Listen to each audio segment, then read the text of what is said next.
बिस्मिल्लाहिर्रहमानिर्रहीम। Dear student अस्सलाम वालेकुम। आज के लेक्चर नंबर 53 पार्ट 2 में हम if the speed of car is lesser than the design speed for banking, अगर हमारे पास कार की स्पीड जो हमारे पास बैंक्ड रोड है जिसका एक साइड जो है उठी हुई है, थीटा एंगल ऐसे टिल्ड है, उससे कम है तो हमारे पास क्या होगा।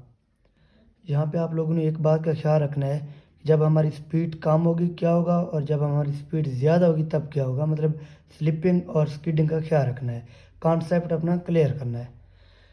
तो यहाँ पे जब हमारी स्पीड कम होगी तो हम क्या होगा, जब हमारी स्पीड कम होगी तो सेंट्रीफ्यूगल फोर्स कम होगी, स्पीड कम होगी, वी कम होगा तो हमारे पास mv²/r कम होगा। तो क्या होगा, हम नीचे की तरफ स्लिप करेंगे। क्या करेंगे, नीचे की तरफ स्लिप करेंगे। ये सेम लेक्चर 53 पार्ट 1 की तरह है, लेकिन आपने वहाँ पे स्किडिंग था, यहाँ पे स्लिपिंग है। तो जब हमारी स्पीड कम होगी तो क्या होगा, डाउनवर्ड स्लिपिंग होगी। जिस तरह हमारी स्पीड ज़्यादा थी अपवर्ड स्किडिंग थी, इसी तरह हमारी स्पीड जब कम होगी तो डाउनवर्ड स्लिपिंग होगी।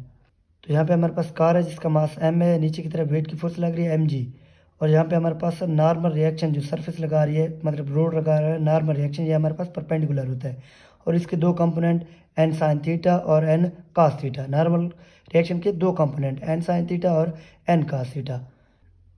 अब ये हमारे पास क्या है, थीटा है। ये हमारे पास क्या है, थीटा है। अगर हमारे पास दो लाइन के दरमियान एंगल थीटा हो, दो लाइन के दरमियान एंगल क्या हो, थीटा हो, तो उनकी परपेंडिकुलर लाइन के दरमियान भी एंगल क्या होगा, थीटा होगा। उनकी परपेंडिकुलर लाइन के दरमियान भी एंगल थीटा होगा। जिस तरह एक लाइन ये है, ये इसके परपेंडिकुलर है, इसके परपेंडिकुलर ये है, और इस लाइन के परपेंडिकुलर ये है, तो ये ऐसे बन रही है और ये ऐसे बन रही है। ये थीटा है तो ये भी थीटा होगा। ये आप लोगों ने गौर से समझना है, इसको गौर से समझना है ताकि आप लोग का कॉन्सेप्ट क्लियर हो जाए। अब हमारे पास ये कार नीचे की तरफ स्लिप हो रही, तो इसे कौन बचाएगी, फ्रिक्शन की फोर्स बचाएगी। फ्रिक्शन की फोर्स कब किधर लगेगी, अपवर्ड लगेगी, क्योंकि ये रिलेटिव मोशन को अपोज करती है। अब यहाँ पे हमारे पास फ्रिक्शन की फोर्स के दो कंपोनेंट होंगे, फ्रिक्शन की फोर्स के दो कंपोनेंट, एक इसका होगा हमारे पास एफ साइन थीटा और एक होगा एफ कास थीटा। इसके दो कंपोनेंट, एक एफ साइन थीटा, क्योंकि ये फ्रिक्शन फोर्स ऐसे लग रही है ना, ऐसे लग रही है, जिस तरह हमारे पास नॉर्मल रिएक्शन ऐसे लग रहा था, सरफेस से क्या लग रहा था, परपेंडिकुलर। तो इसके दो कंपोनेंट थे नॉर्मल रिएक्शन के, एक ये था और एक ये था।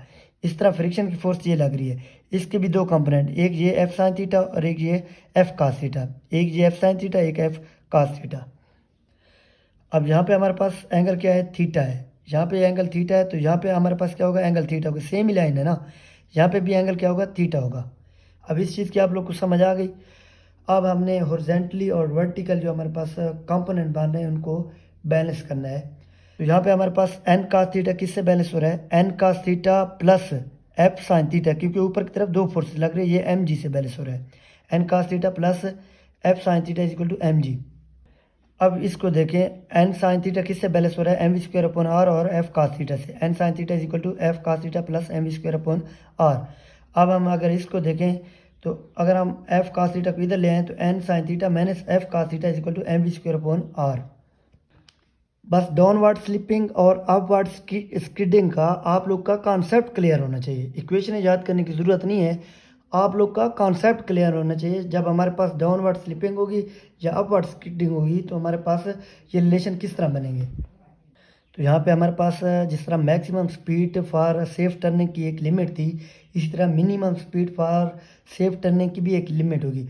आपने अक्सर हाईवे पे देखा होगा, बोर्ड लगे होते हैं कि इस रोड पे जो है टर्निंग के लिए आपने ये स्पीड रखनी है, मिनिमम इतनी और मैक्सिमम इतनी।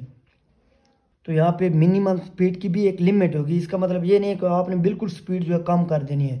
अब फ्रिक्शन की भी एक लिमिट होगी, फ्रिक्शन की भी एक लिमिट होगी जो आपको बचाएगी। अब अगर आप बिल्कुल स्पीड मतलब कम कर दें, अगर आप यहाँ पे सपोर्ट ख़त्म कर दें, वी बिल्कुल कम कर दें, तो mv²/r आपका बिल्कुल कम हो जाएगा, तो फ्रिक्शन जो है वो यहाँ पे सपोर्ट नहीं कर पाएगी। ठीक है, तो इसलिए स्पीड, मिनिमम स्पीड की भी एक लिमिट होगी। फॉर सेफ टर्निंग के लिए हमारे पास वी क्या हो जाएगा, वी मिनिमम, और एफ हमारे पास क्या हो जाएगा, एफ लिमिटिंग, जिसकी वैल्यू हमारे पास क्या होती है, म्यू एस इंटू एन होती है। और V minimum for safe turning हमारे पास टेन थीटा क्या आया था 52 लेक्चर में, v²/g/r विदाउट फ्रिक्शन के लिए। तो यहाँ पे हमारे पास टेन थीटा माइनस लैम्डा है। अब मिनिमम है तो माइनस आएगा, मिनिमम है तो क्या आएगा, माइनस। जब मैक्सिमम था तो क्या आया था, प्लस आया था, मैक्सिमम में प्लस आया था।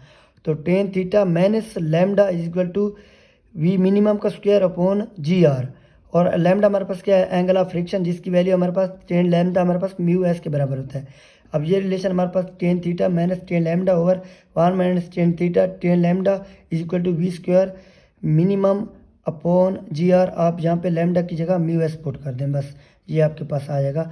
आप लोगों ने इस चीज़ को याद रखना है, इस चीज़ को याद रखना है।